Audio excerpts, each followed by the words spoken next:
کہ دنیا میں دو طرح کے لوگ ہیں. نبی علیہ الصلوۃ والسلام سے پہلے سوچ جو تھی وہ منفی تھی، منفی سوچ تھی، نیگیٹو سوچ تھی. محمد رسول اللہ تشریف لائے تو آپ صلی اللہ علیہ وسلم نے مثبت سوچ کا رواج ڈالا، پازیٹیو سوچ رسول اللہ صلی اللہ علیہ وسلم. اور آج حیرت کی بات یہ ہے کہ لوگ ابو جہل کی سوچ کے ساتھ سوچنے کے بعد مسلمانوں کو ڈرانا چاہتے ہیں. محمد رسول اللہ صلی اللہ علیہ وسلم کی سنت کے مطابق بات کرنے کے لیے قوم کے ساتھ تیار نہیں. بسم اللہ الرحمن الرحیم. شروع اللہ کے نام سے جو بڑا مہربان اور نہایت رحم کرنے والا ہے. تمام حضرات دروشی پڑھ لیں. اللہم صلی علی محمد وعلی آل محمد کما صلیت علی ابراہیم وعلی آل ابراہیم انک حمید مجید. اللہم بارک علی محمد وعلی آل محمد کما بارکت علی ابراہیم وعلی آل ابراہیم انک حمید مجید.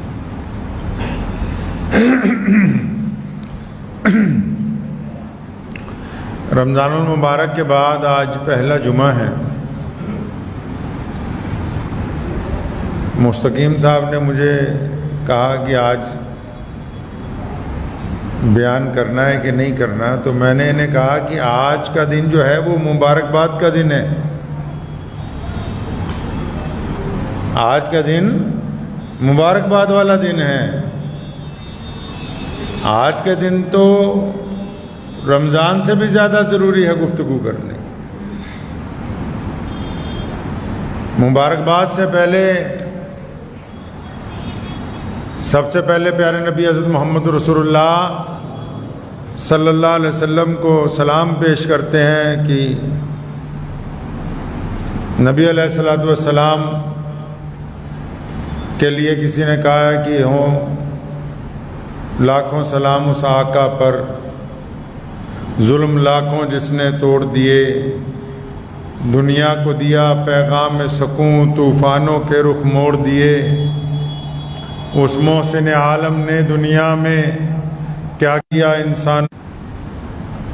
سلام اس پر کہ جس کے نام لیوا ہر زمانے میں کہ صلی اللہ.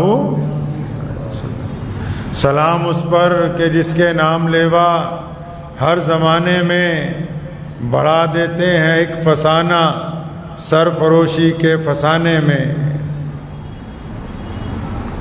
رمضان المبارک گزرا تو آپ نے دیکھا ہوگا کہ تو جب رمضان کے بعد ہوتی تھی تو میں نے اکثر دیکھا والد مرحوم شیر اسلام مولانا حبیب الرحمن لدھیانوی رحمۃ اللہ علیہ، وہ یا ایک آدھا اور شخص، تو اب جب فجر ہوئی تو نمازیوں کی تعداد اس سے کئی درجن زیادہ تھی. پہلے آج ایک بات سمجھ لیں، جتنے بھی لوگ رمضان کے بعد آج پہلے جمعے میں مسجدوں تک آ رہے ہیں، کہ دنیا میں دو طرح کے لوگ ہیں. نبی علیہ الصلوۃ والسلام سے پہلے سوچ جو تھی وہ منفی تھی، منفی سوچ تھی، نیگیٹو سوچ تھی. محمد رسول اللہ تشریف لائے تو آپ صلی اللہ علیہ وسلم نے مثبت سوچ کا رواج ڈالا، پازیٹیو سوچ کا رواج ڈالا ہے دنیا کے اندر. لوگوں نے کہا کہ رمضان کے بعد مسجدیں خالی ہوئیں. اگر ہم محمد رسول اللہ صلی اللہ علیہ وسلم کی سیرت کے مطابق دیکھتے ہیں تو رمضان کے بعد جو لوگ سفر میں ہیں وہ ریل گاڑی میں نماز پڑھتے نظر آ رہے ہیں، جو گھومنے کے لیے گئے وہ پہاڑوں میں نماز پڑھتے ہوئے نظر آ رہے ہیں، جو سڑکوں پہ ہیں وہ کاریں روک کے نماز پڑھتے ہوئے آ رہے ہیں. مبارکباد کے مستحق ہیں وہ تمام لوگ جنہوں نے جو کل تک مسجد سے دور تھے، آج وہ رات کو اپنے گھر پہنچ کے عشاء کی نماز پڑھ کے بستر کے اوپر جا رہے ہیں. کچھ لوگ قوم کو ڈرانا چاہتے ہیں تو تو صرف سارا دن یہی کہتے ہیں کہ تم نے یہ کام خراب کر دیا، تم نے وہ کام خراب کر دیا، تم نے فلاں نماز چھوڑ دی، تم نے یہ کر دیا۔ انہوں نے قوم کے مثبت پہلو کو دیکھا ہی نہیں کہ ہم نے رمضان میں مسجدوں کو اپنی جبینوں سے سجایا اور ہم نے ایک مسجد سے درجنوں میں تبدیل کیا، ہم نے ایک حافظ سے لاکھوں حفاظ کرام کو پیدا کیا، ہم نے ایک مدارس سے مدارس کی پوری چین بنا کے دنیا کے سامنے رکھ دی، ہم نے ایک غریب کی بجائے پوری دنیا کے اندر زکوٰۃ کا نظام چلا دیا۔ یہ محمد رسول اللہ کا کمال ہے، اسی لیے میں نے شروع کے الفاظات میں ان کے اوپر سلام پیش کیا ہے۔ سوچنے کی بات ہے نا، لوگ کہتے تھے بلال حرم میں نہیں جا سکتے کیونکہ ابو جہل کی سوچ منفی تھی، وہ کہتا تھا بلال کالا ہے، نہیں۔ لوگ کہتے تھے عمار بن یاسر غلام ہیں، حضرت اسامہ غلام ہیں، ان کو سرداری نہیں دی جا سکتی کسی لشکر کی۔ نبی علیہ السلام نے ان کو سرداری دے کے سوچ کو تبدیل کر دیا۔ آپ صلی اللہ علیہ وسلم کی یہ خوبی ہے کائنات کے اندر کہ مسلمانوں کو جو سوچ رسول اللہ صلی اللہ علیہ وسلم، اور آج حیرت کی بات یہ ہے کہ لوگ ابو جہل کی سوچ کے ساتھ سوچنے کے بعد مسلمانوں کو ڈرانا چاہتے ہیں، محمد رسول اللہ صلی اللہ علیہ وسلم کی سنت کے مطابق بات کرنے کے لیے قوم کے ساتھ تیار نہیں ہے۔ یہ نبی علیہ السلام کی محبت اور ان کی شفقت اور ان کا صدقہ ہے کہ آپ یہ دیکھیے رمضان گزرنے کے بعد رمضان اپنے اثر مرتب کر رہا ہے۔ جو بندہ 5 کلومیٹر سے روز مسجد میں نماز پڑھنے آ رہا تھا، اب وہ روزانہ اپنے گھر میں نماز پڑھ رہا ہے۔ آپ حیرت کی بات تو یہ ہے کہ کچھ لوگ اذان پر پابندی کی بات کرنے لگے تو یہاں لوگ نماز کی پابندی کرنے لگے۔ اذان پر پابندی کی بات ہوئی تو انہوں نے نماز کی پابندی شروع کر دی، حجاب پر پابندی کی بات شروع ہوئی تو انہوں نے حجاب کے اوپر پابندی شروع کر دی۔ مطلب یہ پابند ہو گئے، انہوں نے کہا کہ ہم یہ ہونے نہیں دیں گے۔ انہوں نے ذاتی طور پہ کہا کہ اب ہم 5 وقت نماز پڑھتے ہی رہیں گے۔ انہوں نے کہا کہ ہم حجاب پہننے نہیں دیں گے۔ انہوں نے کہا کہ نہیں، ہم آج سے اپنا حجاب پہن کے ہی گھر سے نکلیں گے۔ تو اس کا مطلب اسلام کی فطرت میں قدرت نے لچک دی ہے، یہ اتنا ہی ابھرے گا جتنا کی دبا ہوگی۔ یہ نبی علیہ السلام کا کمال ہے۔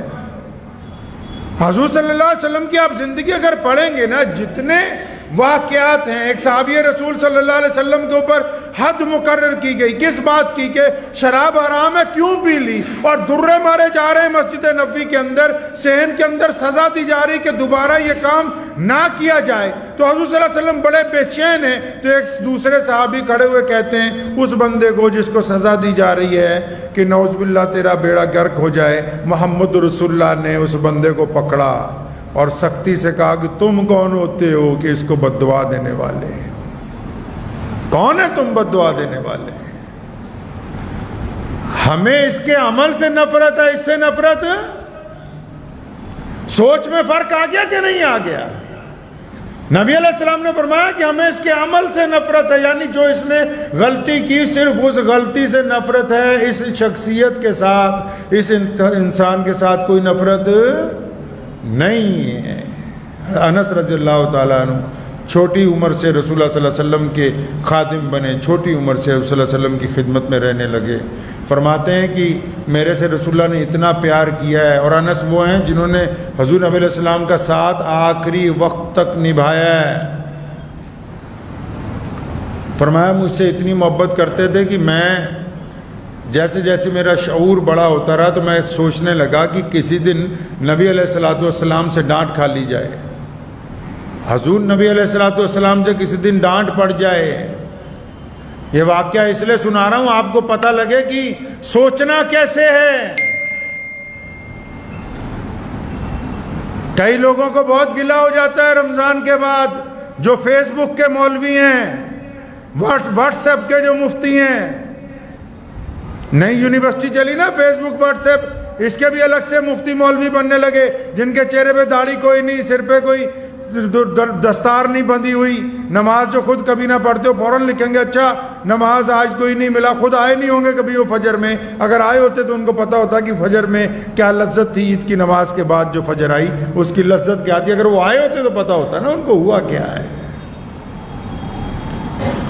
وہ اس لذت کو تو تب محسوس کرتے جب وہ خود آتے، آئے تو خود نہیں۔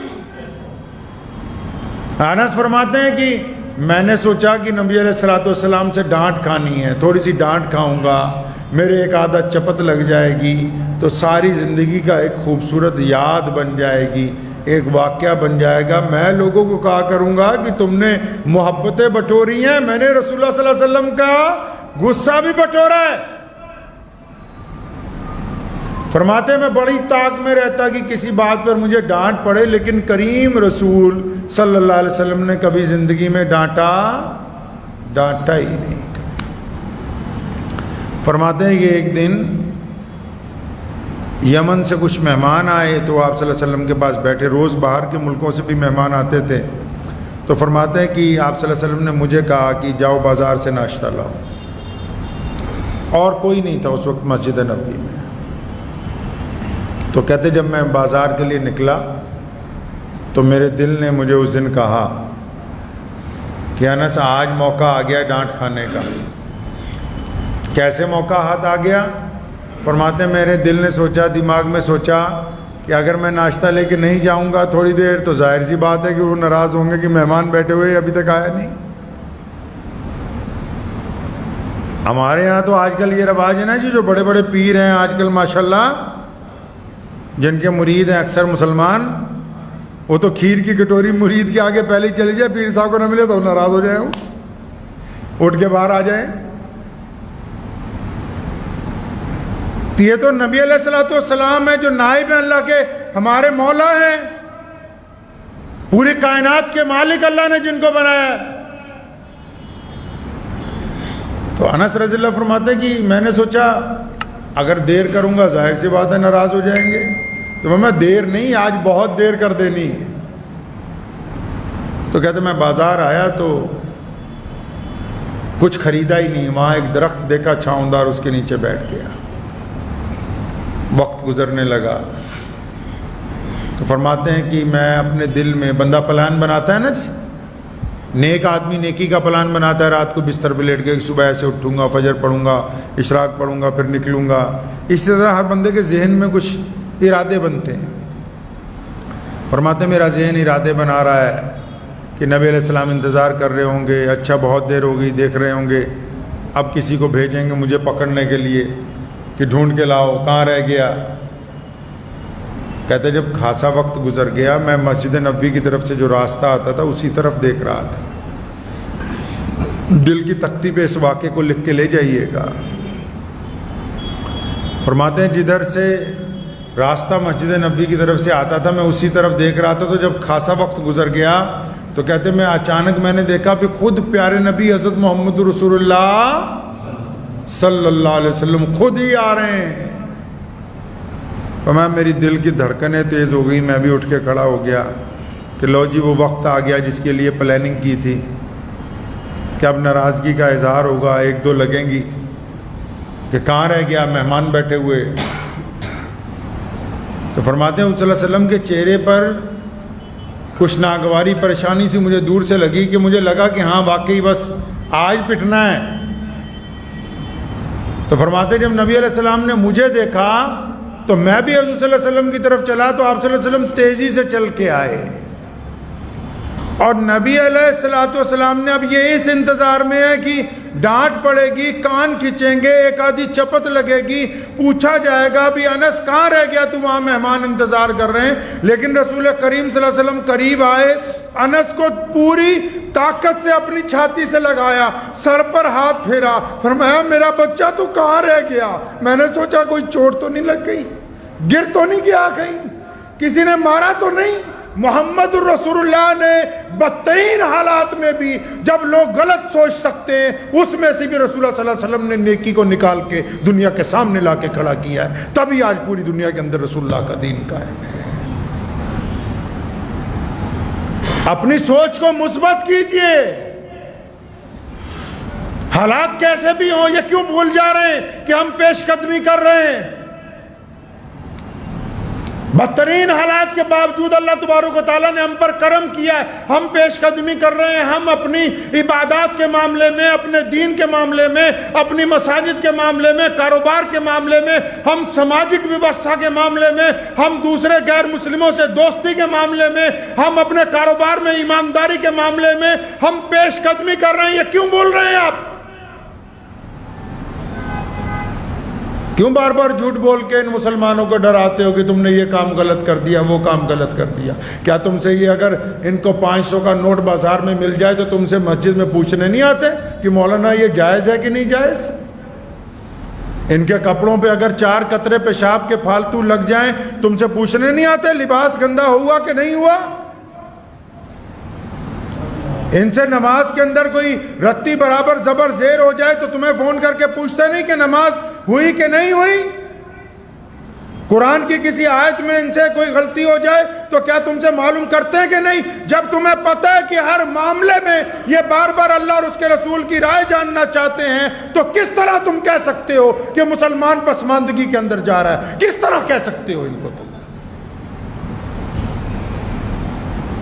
جب اس بات کو مانتے ہو کہ بار بار یہ اللہ اور اس کے رسول صلی اللہ علیہ وسلم کی رائے معلوم کرتے ہیں تو یہ رائے تم نے کیسے قائم کر دی کہ مسلمانوں کا رمضان کے بعد حالت خراب ہے؟ اگر تم ان نظروں سے دیکھو گے جن نظروں کی تعلیم محمد رسول اللہ صلی اللہ علیہ وسلم نے عطا کی ہے تو یہ رمضان کے بعد اگر گھومنے بھی نکلے ہیں تو ان کی تفریح کے اندر نماز شامل ہے، ان کے چلنے پھرنے میں اللہ اور اس کے رسول صلی اللہ علیہ وسلم کی اطاعت شامل ہے، ان کے گھروں کے اندر اللہ اور اس کے رسول کا حکم شامل ہے۔ تو پھر اگر یہ مبارکباد کا دن نہیں ہے تو اور کون سا مبارکباد کا دن ہوگا؟